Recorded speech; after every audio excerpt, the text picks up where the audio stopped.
All right, we're down here at Centennial, Colorado. Showed up to this job. Customer stated that her cables were broke. When we look here, we see that she has 2 broken springs on this older door. So typically what happens when you have 1 broken spring, second one's going to keep some tension on the cables. 2 broken springs, it's going to have the cables fall off. So we had spoke with the customer and showed her she does have some thinner gauge cable.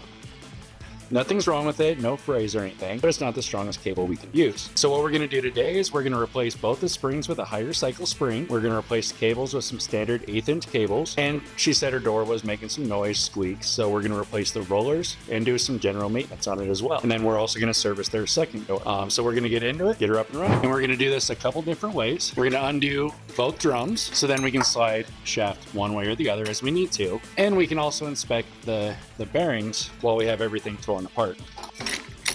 And we're also going to do a little cleaning for her as well. Hornets really love the inside of garage doors. And sometimes on some newer springs, you can actually see a date stamp inside these winding spots. Fortunately, I think this is an old enough spring. They're probably the original. There's nothing in there that shows us how old they actually are. Another reason why we're going to take springs off of each side is this spring bracket here is all one piece. The other option we have is to undo that spring bracket, take the whole assembly down, replace everything, put the whole assembly back up. Biggest thing is you want to be as efficient as possible. The magic E word. And there is a plastic bearing in there, which I typically don't recommend. So after I take everything apart, I'll grab the customer, speak with her about it, and see if she wants to replace it to a standard bearing. So what we're going to do is we're going to slide the drum off. I happen to have a shelf right there, so we can set it right there. And you don't want to drop springs because you can scratch up customers' epoxy floors, or they can bounce, they can hit a car, dent the door, and cause some issues. And there's no cracks or anything in it, so it's still a decent, basically spacer. But with it being plastic, if it doesn't get lubricated, it can start squeaking and squealing. Since I'm right here, I'm just going to throw on the spring for this side. So it doesn't matter which side I put that bearing on, so I can always put it on the other side. And the bearing is making a little bit of noise, so we'll talk to her about that as well.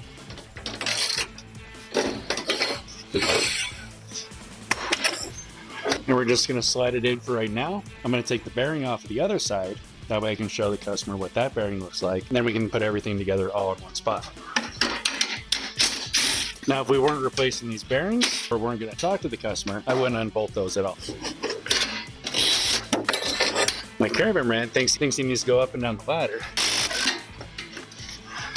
And it's not horrible, but it is starting to chatter, make noise, since the customer said that one of the biggest issues they have is noise out of this door. That's why we want to go above and beyond, point out the different things that would help make your door quieter and last longer as well. So we're going to talk to the customer, and then we'll be right back. A few moments later. We just talked to the customer. This is not something she wants to move forward with replacing. Budget can get in the way sometimes. These aren't horrible, but once we lubricate it, everything should start working fine for her. And I did let her know that next time we come out or next time she has service done, these may be something she wants to address. So we're going to put these back in. The biggest thing about customers is not selling them, but educating them the best you can. Because we're in the industry, we know what we're doing. They don't necessarily know every part that goes into a garage door. Just like Matthew did when he first started. That's right. And there have been times that customers have said, no, they don't want certain things done. And then they come out a little bit later and they ask me if I can still do it. When you're putting these end bearings back on, always watch out for sensor wires. So you don't want to break a wire and cause issues. But wouldn't have had a second door that could be open. I would have had to make sure I had enough batteries, parts, whatever I needed. Otherwise I have to go through the customer's house, which we don't like to do because our feet can be covered in grease. And I did have to make a new hole because I noticed when I first took it off, this whole end bearing was at an angle, which is going to be one reason why it can start wearing out that bearing a lot earlier than it should. So a lot of guys aren't really all that picky. I am. I always run my bolts from one side to the other, just kind of keep things uniform, looking as clean as I can. I did drop a bolt, I think. So I always start with the top bolt. That kind of carries the weight. Even on a standard USA, on the bottom one, kind of line up the 2 cones, tilt it up, and then you can find where it needs to go. All right, so now we got the cable up. I need to get a set of vice grips, and then we can get ready to set this cable. Normally, if I was on my own, I would be replacing the cables while the door was closed, since both springs were broke. So what we're gonna do, we're gonna use the old cables to at least get the door open, because we're gonna show you a different way to switch out cables while you still have tension on the springs to make it easier whenever you have to do just cables when you go to a job, instead of having to unwind the springs completely. And we can see here, there's a couple little dimples. That's where the drum used to be bolted into. It's not going to cause an issue with it. They haven't been dimpled in too far, but I'm still going to rotate the shaft about a half a turn. So that way my set screws are on the opposite side of where the old set screws were. You never want to over tighten these because you'll oval and dimple the shaft, which will make getting springs off of it, drums off of it, a whole lot harder. Or you get the socket that gets stuck. Edit that out.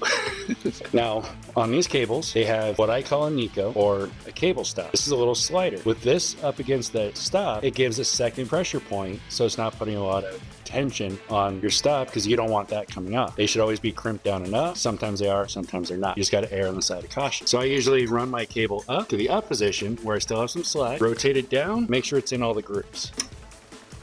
And if you hear that noise, I call it basically being a guitar string. And you want to get the same tension on the other side. Why do you want the same tension on the other side, Matthew? Because it keeps the door level. Exactly. And now the other reason why you always do the left cable before you do the right cable is after you get the left side set, when you tighten down your set screws on the right, it actually turns it an additional 1/8 inch. There's been people who've said, oh, you only need to do it either side. Always do left to right is the proper way to do it. I always start with the cable and then I keep some tension on it as I'm wrapping it around. Get it all the way to the side. Now, if you see, we can't get to the back side here. So what we would do is we would go with a wrench. There's 2 different sizes of wrenches you can use. You can use a 7/16 or a 3/8. I like using 7/16 because I'm lazy and like using my ratchet wrench, which only works when you have the set screw down far enough. And obviously these set screws are just a little bit longer than normal, so I'm not going to be able to use my ratchet wrench. And you get the same guitar string sound. So now when you wind up springs with traditional 4-inch drums, which those are called 408 drums, you typically do half a wind over the height of the door. Don't do this at home. Do it at somebody else's home. I always start with my first bar in. Odd numbers I always have in my right hand. Even numbers I always have in my left. So even if I lose count, I know about where I'm at. 1, 2. The other thing too, you want to be careful not to put your winding bar into the ceiling. You don't want to leave marks or anything else that's going to upset a customer.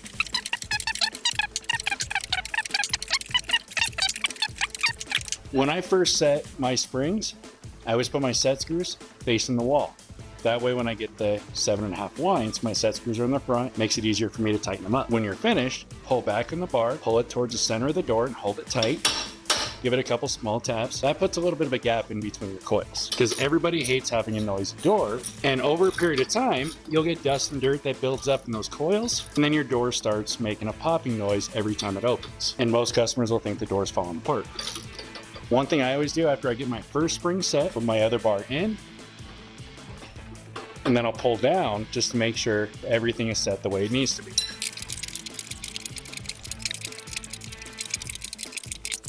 The other thing too is you never want to gap your springs too wide because it'll start to snake like this. Every time the door opens or makes a cycle, the customer is going to hear a thunking. And before I tighten the second set screw, I'll check balance. Everything seems fine, which means the springs that we measured before were in fact the correct springs. Some companies out there throw on whatever they can instead of getting the proper springs for the weight. If a customer has a car stuck in their garage, always be extra careful around it. Always try to make sure you know where your tools are, where your keys are. Not everybody's as tall as me. Sometimes you need a ladder to be able to take the vice grips off. And then you want to keep a good hold of the door and open it gently.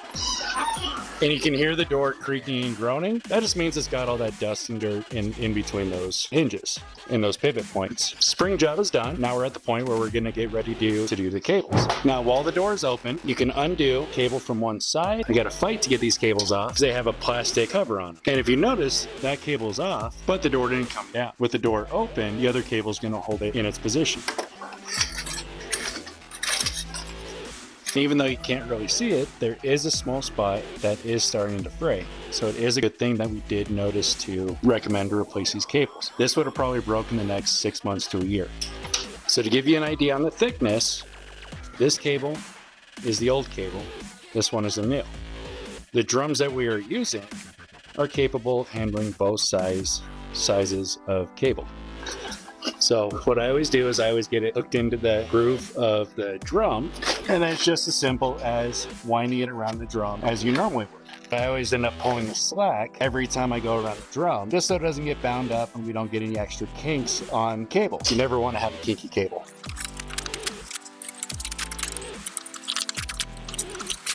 Normally when you have more room, you can stand completely on the side of the door, and it's a whole lot easier to wind this around. Okay, now we've got the cable wrapped all the way around. Now, a couple things you can do. I'll usually hook my vice grips on. You see there's about a 4-inch gap from where we need to hook it onto. Then I'll back wind it while supporting the door. It just snaps right on. Now we'll do the same thing on the other side. We just finished doing the cables. I'll close the door manually by hand, make sure everything sits tight in the grooves and that everything is set the way it needs to be. If you don't, it could be one groove off or they could be overlapping. If you run with an opener, you're going to cause damage. You could damage the door, the opener, any number of things. And door runs perfectly smooth other than being a little noisy. So Matthew, what's next? Roller time. The customer, most garage doors have these non-sealed nylon rollers or a smaller version of these steel rollers. We're using a better sealed nylon roller, same ones they use in car washes, keeps the grease packed in the ball bearings, can't hear any noise out of them. On the new ones that aren't sealed, you can hear some rattle out of them. Obviously, it may not come through on the camera. So we need 5 rollers per side, and I usually just set them on a shelf that's easy enough for me to get to. So there are a few different ways you can replace the rollers on a garage door. You can always take off every hinge and replace them. But the problem with that, this bracket right here, when the door is closed, cannot take it off because it has all your spring tension. You take that off, it's gonna go launching. The way I do it is I get the right socket, because obviously a bigger socket isn't gonna fit. I'll typically loosen up the top 2 and the center one. Now I have free range to do what I want with this track. Now, since I'm in this position, normally I would just hold the outside of the door, but you don't want to get fingerprints on the outside. So you can either hold on the bracket if you have a good grip, or this one has a handle, which we're going to utilize that. Replace that bottom roller, lift the door back up, pop the track back into place, and then we're going to pull it down with it in the vertical. And then we take the vertical out to get the number 1 roller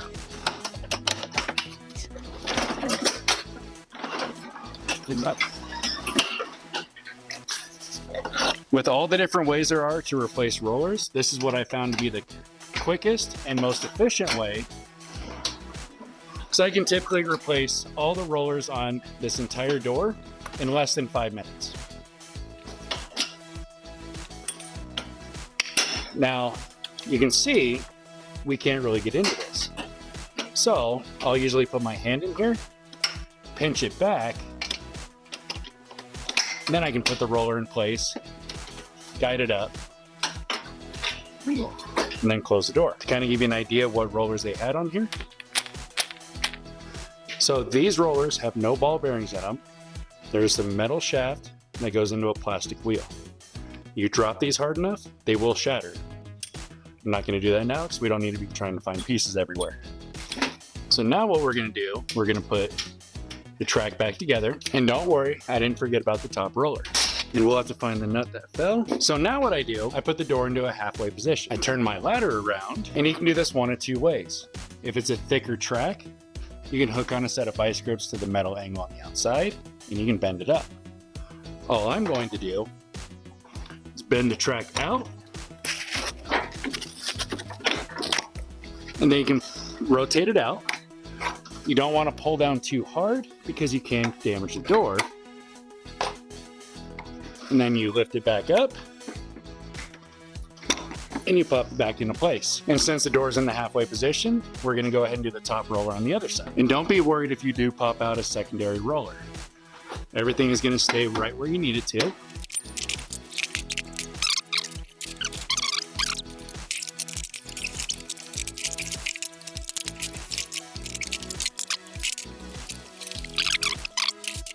Now, when you're putting the track back together, always put your finger on the inside of the groove.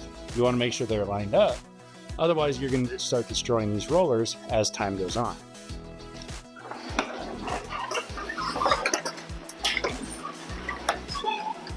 Now we're at a stopping point for right now. I'm going to get all the extra parts cleaned up, and then we're going to get ready to do maintenance, do an 18-point checklist, and then get the customer. All right, so last thing we do, we're all finished up. We just got to get ready to get the customer. But I did notice they do have a couple stickers up, or at least one sticker up that's not us. So we don't want to give anybody else any advertisement. You always want to cover up the name and the phone number. There's a reason we're here and they're not. Now the last sticker, you always want to put up by the wall stations and on textured walls. Just kind of push in a little bit more because you want customers to be able to come out to the garage, look and see who was the last one to work on it. That takes care of this. All we're going to do is we're going to grab the customer, finish up, and we're going to get out of here.